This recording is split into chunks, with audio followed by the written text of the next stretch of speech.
okwanyalo overemphasize nikech gidongere giwacho ni infrastructure is a gateway to socio-economic development.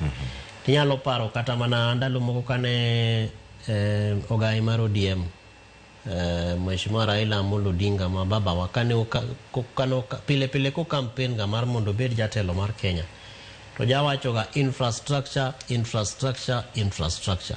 To infrastructure no ng'enyne en mana connectivity, tudruok mar dhano, tudruok mar piny, tudruok mar ji. Nikech kandara rach to tudruok nyalo bedo matek. But gimomiyo okwane ka nitiere very close proximity mar priority mar county kindara ng'enyne en nikech samoro nitiere ndache manigi siasa. Nikech ei ndara kai e kama nitiere duol milongo ni ja CDF cha ma en mjumbe.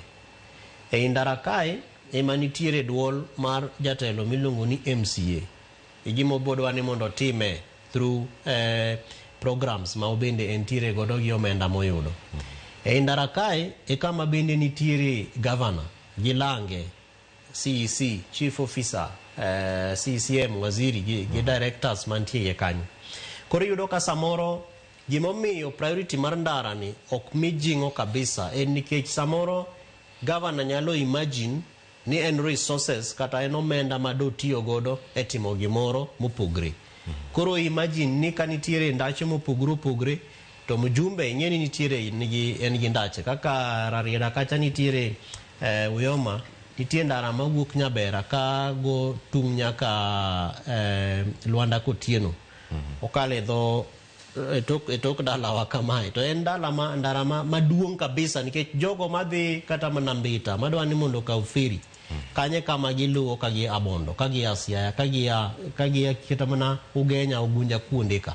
But en ndara marach ma ok nyal kata mana imagine. To ka bet gi mbunge to kawago mbaka to nyisa ne Kevin allocation mar ndara ni kende en over 100 kata 420 million.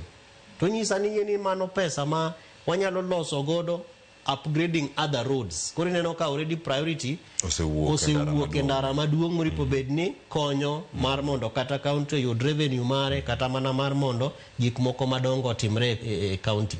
Omiyo mago bende samoro e shida kata mana koso winjruok e weche mag prioritization mar mondo budget oket e weche mag ndara. Taparo ni as far as jo piny are concerned, duare ni gibende samitimo budget public participation mar budget nikech wan gi gimilongo ni county integrated development plan to CIDP ni bang'e ikete gimilongo ni ADP ma wacho cha.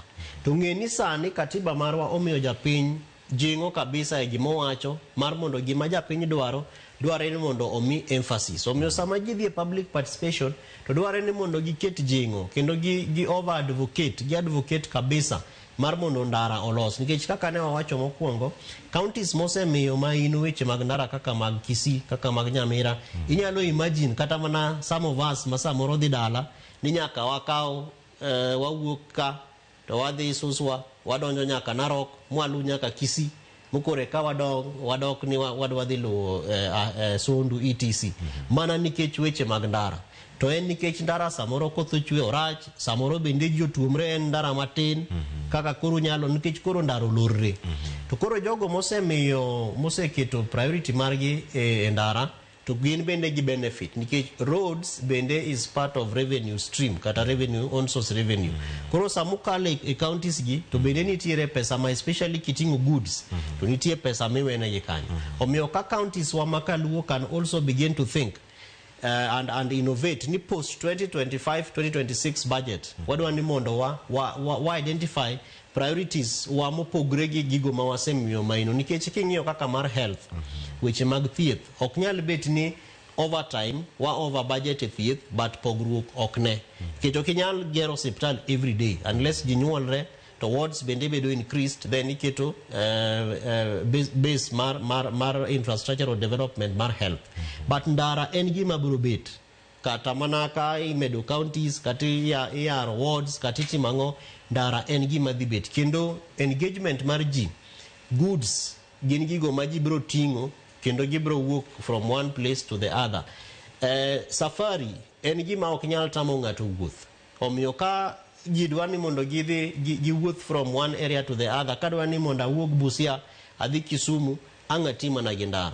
Omiyo ka counties work can emphasize, kich ndalo moko neno kata mana kandachi moko mag Homa Bay bende beyo ndi oselos gi maber, mana chal mana gi mekwa mararieda kiwuok for example Siaya town kidwa ni mondo idhi nyaka Bondo, midhi nyaka Missouri beach, ndara ber ndi. But koro samoro buogi nikech ka pothole osechako bet ndara to kineka repair ka itimo kata obedo ni samoro iketo gi e budget, wadwa ni mondo wa repair ndara machalo kama gi pesa machalo kama, to bang'e en gima itimo, but kaka itime bende ok en ni time ni mar mondo obed gimoro ma sustainable. Akia ni koro en yo mitiyo godo e weche mag mibadhi mar mondo jok moko mitenda mar ndara to en pesa ma samoro ilalgo, kata itime atima ni mar mondo yud thuolo mondo kendo ang' the next financial year kata annual plan midhi ket mar budget kendo dhi sim